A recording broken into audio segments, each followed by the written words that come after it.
Howdy y'all, my name's Paul, coming to get you again with Junkyard Planking. So today we are not doing one of my guns, we're doing one of my dad's. I had to borrow it for this video. Well, we live together, so it ain't like I had to borrow it very far. This is a Smith & Wesson 40 VE. I'm not sure what the VE stands for, but I think it stands for very extremely bad. Very extremely double plus ungood, as some of us might say. It's just one of those early, like, when Glocks started becoming popular, everybody had to have a $300 to $500 polymer offering. Just late 90s to 2010, everybody had to jump on that bandwagon, and we got some nice things out of that, like, FN's 5 series, for example, some of the SIG stuff. Now, this is not one of those. This is, well, this thing sucks, and there's a lot of reasons why it sucks, and I'll break all those down. So here, I have factory magazine, just loaded with a few snap caps, just so that I can do, some dry fire and stuff on camera and whatnot, and not damage the gun. This is the only mag I have on me, so, whatever. Again, show clear, safe, we're good, I'm alone, cool. So,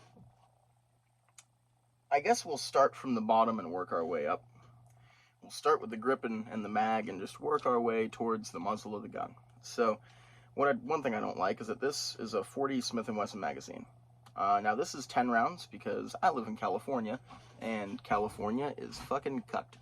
But even factory, these are 12 rounds in places that are not cucked, or are cucked in different ways than we are.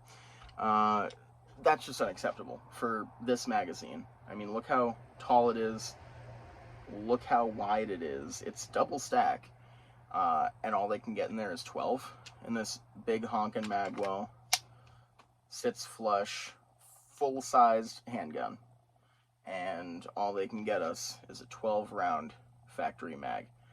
That's just unacceptable. There's no reason for that. 15 really should be minimum. This is not a compact. I mean, this is a big gun. 12 rounds. That's atrocious. Another thing is the grip. It's like a 5.7 grip. It's so freaking chunky. It's so long. It's not very wide, but it's wide-ish because it's double stack. I do not have tiny hands. You've seen me hold the Jennings, and this gun makes my hand look tiny. I can barely get around the grip of the gun. One second. Sorry about that. Notice my hair was kind of starting to get all over the place. I had to get a little bit of water and put it down. My hair it's at that length right now where it's like not long enough to hold itself down with its own weight, but it's long enough that it wants to fucking go everywhere, so there's not really a good situation for it. Anyway, big heckin' chonky grip. I can just barely get a proper grip. When I actually take a proper grip and seat it in my hand, I just barely get my fingers around it. The mag release is unreachable. Where the hell is my camera? Is unreachable in a normal grip. I have to actually completely turn my whole hand in order to hit the mag release, which has led to me developing kind of a bad habit with this gun. Well, a bad habit if it carries over to other guns that can be more easily used. I don't use my thumb for the mag release. I use my middle finger, because my middle finger is right up against it when I have the gun in a normal grip. So instead of turning my whole hand and pressing the button, all I gotta do, there you go, and I'm good. Maybe I can make that look a little bit better for the camera. I'm very cramped up close to my camera, so it's hard for me to, there we go. Yeah, I can't really you get the point. I do it with my middle finger, and it's very intuitive and quick. I shouldn't have to do that. It should be within reach of the thumb. There's no need for a grip this big for a round that's roughly the size of 9mm, just a tiny bit wider. There's no need for any of that whatsoever. This is way too big, unacceptable. You have 12 frickin' rounds. There's There's absolutely no need for any of that. Please, for the love of God, trim this bitch down. We don't need this. Now, moving up, we get to some other problems. Let's get to the trigger. Again, show clear. Let me put a snap cap in there so I can do my ghost pull. Now, I did upgrade the trigger with a kit from M Carbo. They didn't like sponsor anything or whatnot. I'm just want to be honest about where I get my parts from. It was like $13 and it reduced the like 10-pound trigger pull down to like 6. So it's not a fantastic trigger now, but it's within the realm of reasonable. So let's just do a ghost. We have a little bit of take up, and then heavier take up, and then it just kind of goes off. There's no good wall. It's just a long, slow pull. So it's very smooth, which a lot of people like, but it is not crisp. You don't really know where it's gonna go off. So if you get to know the gun really well, that's not so much of an issue, because obviously you'll learn where it goes off. And it is very smooth. It just pulls. There's a tiny bit of take up where it's softer, and then it just gets a little bit harder. It gets up to that 6 pounds, and then it just kind of goes. So not great, but not awful. I did, however, upgrade it. Before I upgraded it, I probably still have the original trigger spring assembly somewhere. I mean, I don't see why I would have thrown it out, but I don't fucking know. Before I changed it, it was a lot worse. It, like I said, it was like a 10-pound trigger pull. Like, it was, you really had to you had to want it in order to get it out of there. So there is that. It does hold open on an empty mag, and the release is pretty nice. There's not really a lot of resistance on the release. You can release it pretty well. A lot of semi-auto handguns, they have kind of a stubborn release. This doesn't have that. The sights are not very good, but it's like a $300 gun, $350 maybe, when you get them brand new. So that fact, they're not so bad. The problem I have with the sights is that they're very wide, and that when I go to take a sight picture, there is a space on each side of the front post that is almost as wide as the front post itself. So you have a lot of width. It's almost like a buckhorn sight almost, where it's just really wide. The rear aperture is much wider than you would really want it to be. That being said, it's really just a home defense handgun. It's too big for conceal. I mean, you could conceal it, but it's too big to really be comfortable for concealed carry on like a regular basis. It's for use in the home.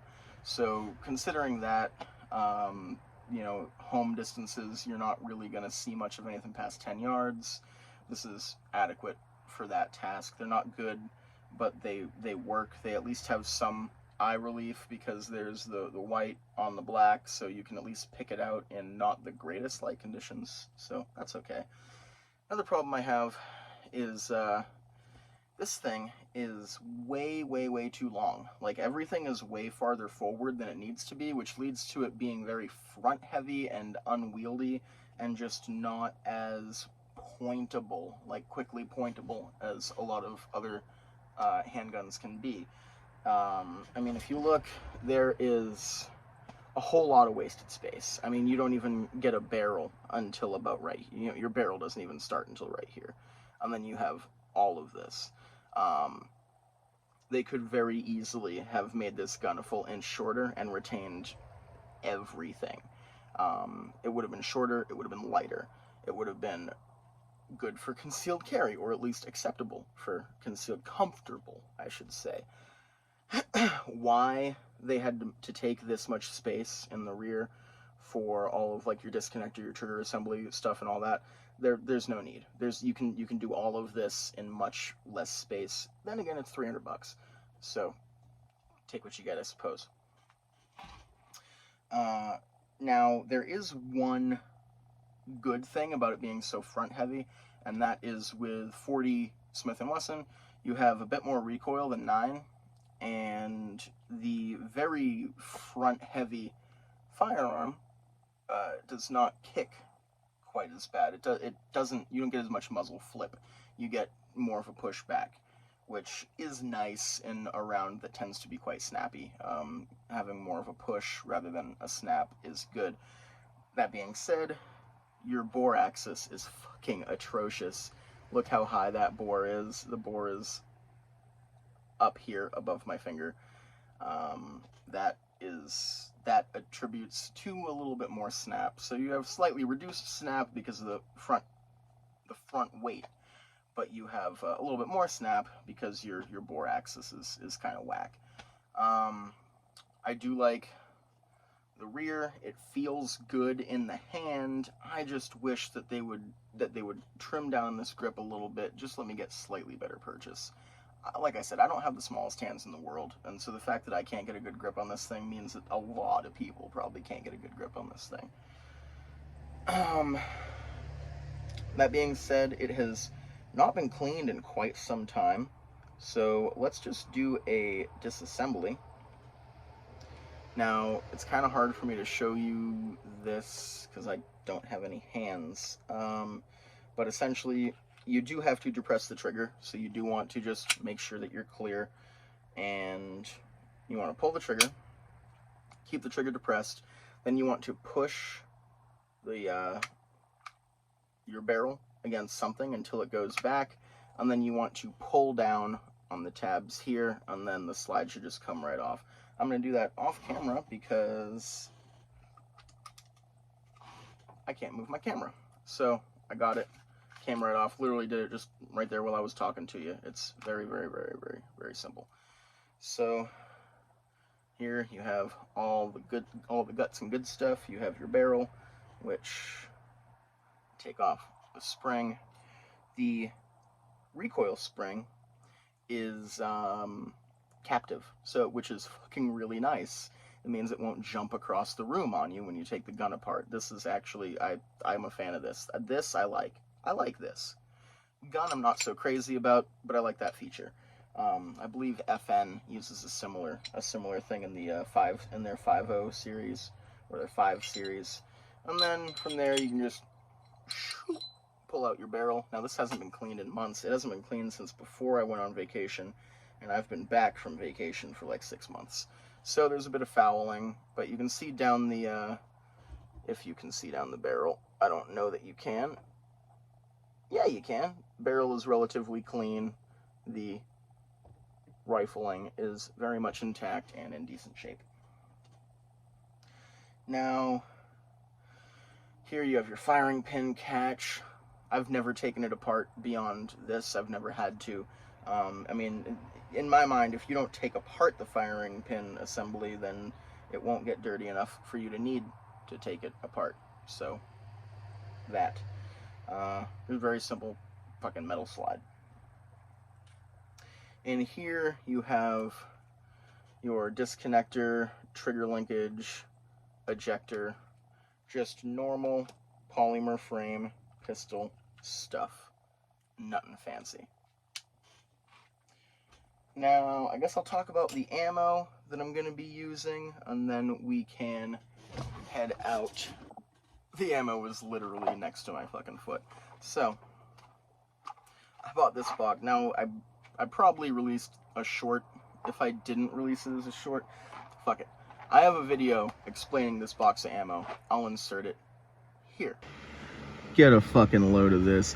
I was just at my local Fudd gun store to pick up a bunch of 22, and I saw this box, a Winchester JHP white box 40 Smith & Wesson, and it was $15. I says to myself, self, we love a good deal. I asked the man if it was full, because sometimes they sell partials there, and it is indeed full, and he showed me, indeed, Winchester white box JHPs. So I get it home, and I actually open the box all the way.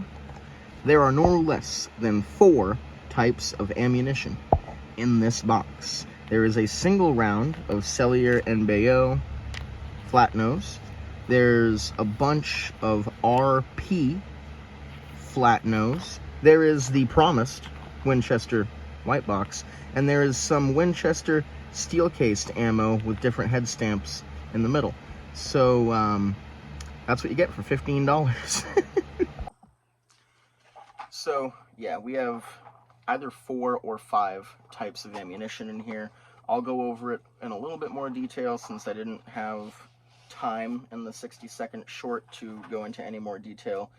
These R and P head stamp. I have 18 of these in the 50-round box, and these are, I believe, Remington UMC loads. Either that or they are a company out of like South America that I can't currently remember the name of. It's one of those. We have 18 of those.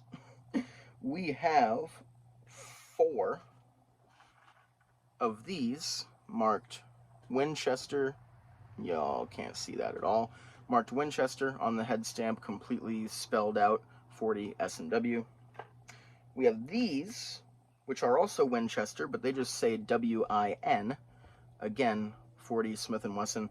The bullet design looks the same, but it's actually not. If you hold them one against the other, the Winchester is less tapered. So they are different rounds. I'm not sure what they are, but whatever. Now 22 rounds are what it says on the tin, Winchester white box JHPs, and a single round of Cellier and Bayeux, the S&B, like almost like a truncated cone, and I have 1 of these. So I'm gonna have to save this for the power test since I only have 1 of them. So I can't shoot this whole box. I have to leave at least 1 full mag of JHPs for the old man because I originally bought this box of ammo to give to him because he was out of ammo, so he has to at least have something. So I can't do that much shooting today, unfortunately, but I will shoot as much as I can, and I will try to get as many results with as few shots as possible. Some like quick transition drills, maybe. We'll see. Might even have some stoppage clearance drills. I might pop a couple of snap caps in there in the middle and try to get a little bit more length out that way. I'm not exactly sure how I'm going to play that, but we'll see.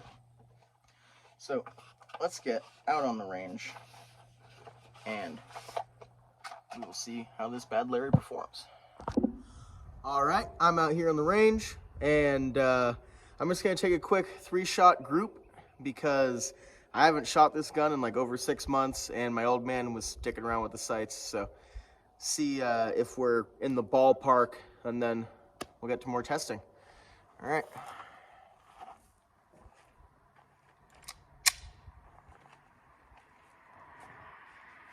Fire it!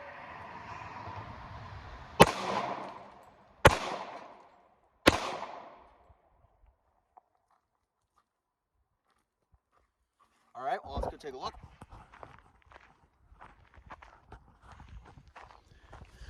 Point of aim was here.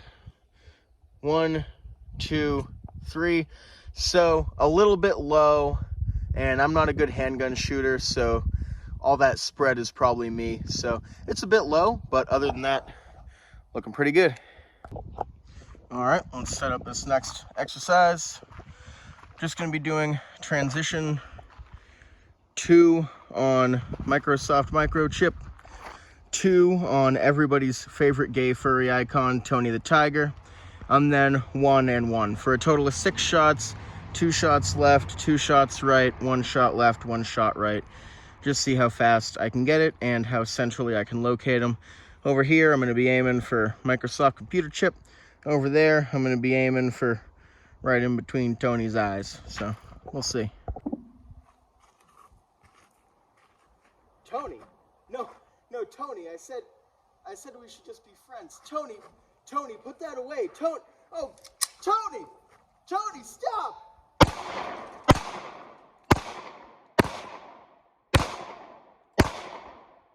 Oh God! Oh, I had to do it. He was coming on to me, and I was just here for the Frosted Flakes. All right. Well, we got 1, 2, 3 on the Microsoft computer chip, and Oh God, Tony. Oh no. Oh, I'm so sorry, bud. Well, that's how it happens, I guess. Rip Tony. All right, guys, all kidding aside, I mean, I can't say that I'm happy with that, but all our shots on smaller than man-sized targets at like roughly 12 yards. I mean, I'm not really a handgun shooter at all. I'm very new to handguns. I'm much more at home behind a rifle. So this is a learning experience for me, learning that I cannot, in fact, be like super high speed like those YouTube guys. But that's kind of why I'm doing this. Give me an excuse and like a reason to shoot more and shit. So we're going to definitely be doing a bunch more testing with this. Those were so far all with the those Remington rounds, the steel case Remington UMC, what I believe are those at least. So I'm going to shoot some of these other ones. We're going to do some testing on like some water jugs and you know, stuff that we usually do. So without further ado, okie dokie. So quick power test. I'm kind of glad I got that box of janky ammo now, because now I have 5 different loads to test for y'all. So I might get the order wrong. If I get the order wrong, I'll make sure to write it in correctly, because I already wrote it down as I was loading the mag. But I believe the first round is going to be the RP head stamp, which I'm calling Remington. The second shot is going to be the Winchester head stamp. Third shot is going to be the Win head stamp. Fourth shot is going to be the single cellular and S&B truncated cone. And the last shot is going to be Winchester White Box JHP, because I know that that one's more than likely going to be the most impressive. So let's go.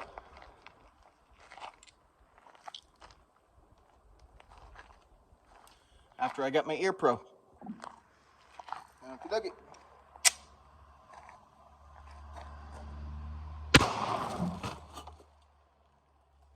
Well, I got wet. Number 2. Winchester.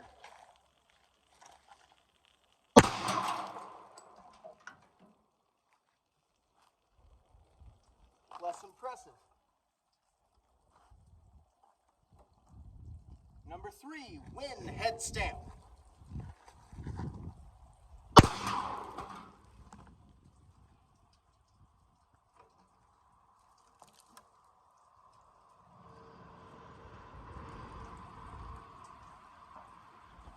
Number 4, S&B truncated cone.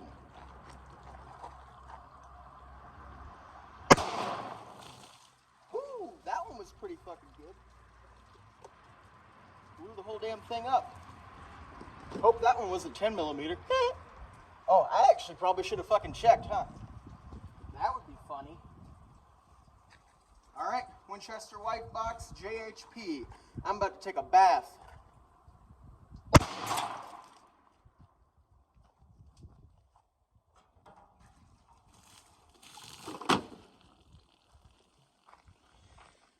How much did we learn? Not that much, except that S&B seems to be pretty fucking pissing hot. I wonder if that was somebody's hand load or if that's just what those are like. I might have to buy some of those, because I know S&B are cheap as shit. I got really wet. A whole bunch of water went everywhere. Definitely a couple of them were noticeably more effective. The first Remington round, along with the truncated and the hollow point, seemed to have the most energy, while the Win and Winchester head-stamped, steel-cased, flat-nosed projectiles seemed to be less. So, did we learn much? No, but we learned something.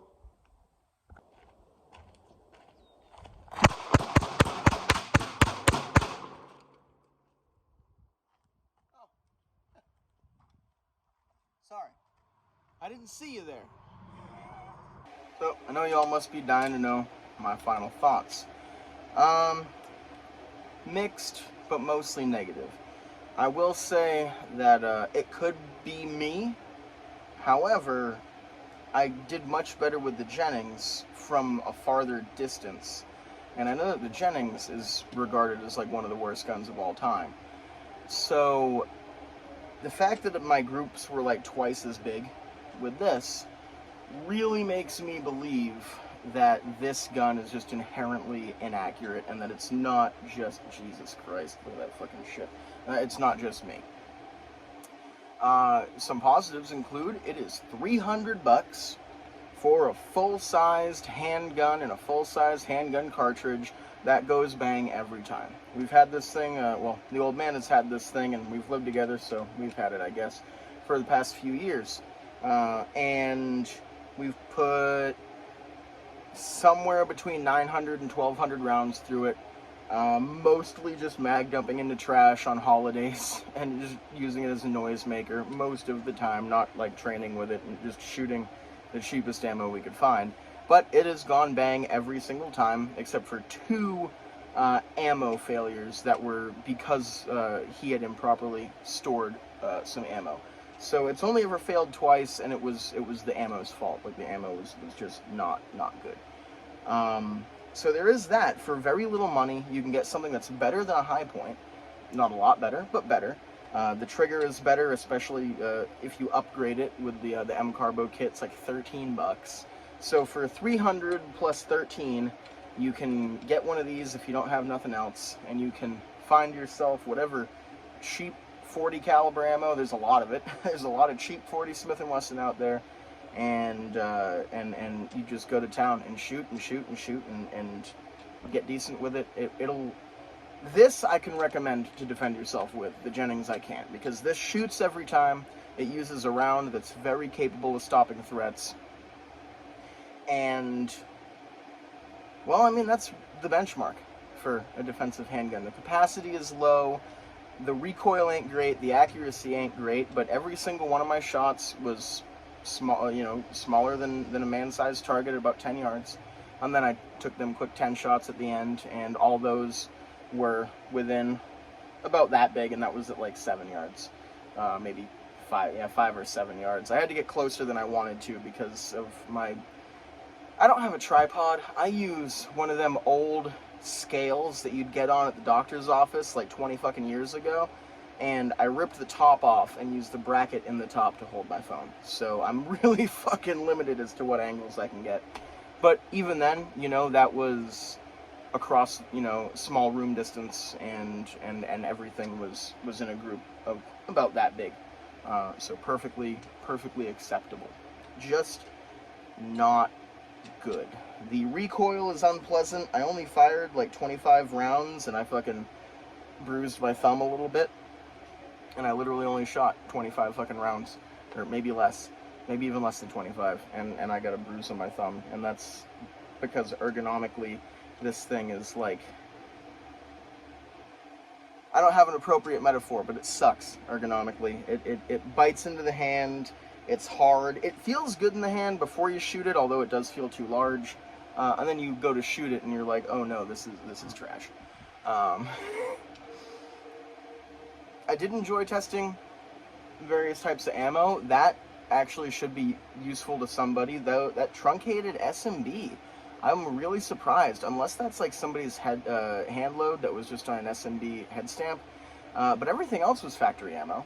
So I don't know why that one round would not be factory ammo, and not a lot of people reload SMB brass. A lot of people that reload buy decent brass to reload with. So yeah, I'm not entirely sure on that one. But those SMB truncated cones did seem to deliver the energy, for sure. Shredded that one bottle, and the hollow point obviously did a decent job as well. So if this is what you can afford, if you can find like a used one super cheap or something, and you just want to get into a cheap gun that you can practice with that has relatively affordable ammunition, great. If you don't have much money and you need something to like defend your house with, great. If you live somewhere where you can open carry